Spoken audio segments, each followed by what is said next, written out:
So hi guys, நான் சண்முகம். இப்போ பார்க்க போகிற கதை வந்து நாராயணின்ட்டே பூனா மக்கள். அதாவது நாராயணிங்கிறது கிழவி. அவன் மொத்தம் 3 பசங்க, சரிங்களா? மூத்தவன் வந்து நம்ம எல்லாரும் தெரிஞ்ச ஒரு வயசானவன். 2வது வந்து நம்ம இவர் ஐயோ பேரை மறந்துட்டேனே. 3வது ஜோதி ஜோசப். 2வது யார் தெரியுமா? சுஜித் வீரமுடுவா, சூரஜ் வீரமுடு. ஸோ அவரு 3வது வந்து நம்ம இவர் ஜோதி ஜோசப். ஓகே, கதைக்குள்ள போயிடலாம். ஜோதி ஜோசப் படமா சூப்பராக இருக்கானா? அது என் தலைவலி அங்கங்கே தான் வந்துட்டு போவார். நல்லா தான் இருந்துச்சு கதை. நல்லா தான் ஓகேன்னு சொல்லுவான்னு வச்சுக்கோங்க. அதாவது என்னன்னா கிளை வந்து முடியாமல் இருக்கும். இதுக்கு நல்ல மூத்த பையனுக்கு கல்யாணம், 2வது பையனுக்கு கல்யாணம், 3வது பையனுக்கு கல்யாணம் ஆகும்போது அவன் 2வது பையன் கல்யாணம் பண்ணிட்டு ஓடி போயிடும். ஸோ அதனால அந்த பிரச்சனை இல்லை. இன்னும் 2 பிரச்சனை 3வது பையன் கல்யாணம் ஆகி வந்துடும். ஸோ அதாவது மூத்த பையன் கல்யாணம் ஆயிடுச்சு, 2வது பையன் கல்யாணம் ஆயிடுச்சு. 3வது பையனுக்கு வந்து கல்யாணம் ஆகலை. அது எதனாலனா இவன் பண்ண கூத்து. ஸோ இப்போ அது மேட்ரு இல்லை. 2 பேரும் வெவ்வேறு இடத்துல செட்டில்டு, சரிங்களா? ஸோ பாட்டியை பார்த்துக்கிட்டா, அம்மாவை பார்த்துக்கிட்டது 3வது பையன் மட்டும்தான்.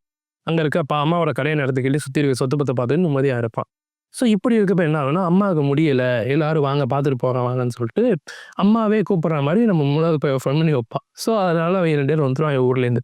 ஸோ மூத்த பையனுக்கு வந்து ஒரு பொண்ணு இருக்கும், 2வது பையனுக்கு ஒரு பையன். ஒரு குட்டி பொண்ணு இருக்கும்னு நினைக்கிறேன். ஸோ இந்த மாதிரி ஒரு ஹாப்பி ஃபேமிலி.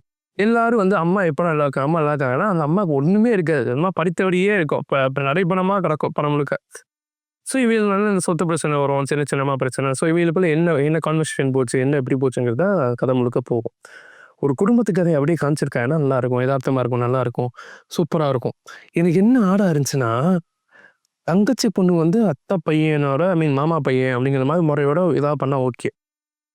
சித்தப்பா பொண்ணோட இவ எப்படி பண்ணுவா அப்படிங்கிறது வந்து எனக்கு அது புரியல. எனக்கு அந்த சீன் மட்டும் தான் ஆடாக இருந்துச்சு. பட் கதை மொத்தமாக பார்க்கும்போது நல்லா இருந்துச்சு. மிஸ் பண்ணாமல் பாருங்க, நல்லா தான் இருக்கும். ஒரு நல்ல ஃபேமிலி ட்ராமா மாதிரி இருக்கும். காமெடி சீன்ஸ் இருக்கும். ஆனால் வயிற்றுச்சல் படம் நமக்கு சிரிப்பாக இருக்க மாதிரி தான் இருக்கும். ஸோ அந்த மாதிரி அந்த சீன்ஸ் நல்லா தான் இருக்கும். ஸோ சான்ஸ் பண்ண பாருங்க, நல்லா இருந்துச்சு. படம் முழுத்த பொட்டா உனக்கு என்னடா தெரியும், ஓரமாகிற மாதிரி செட்டில் பண்ணிட்டு இருப்பாய். ஸோ நல்லா இருந்துச்சு கதை. ஸோ சான்ஸ் மிஸ் பண்ணாமல் பாருங்க. இதே மாதிரி நல்ல வீடியோ வந்து பார்க்குற வரைக்கும் டாடா பாய்.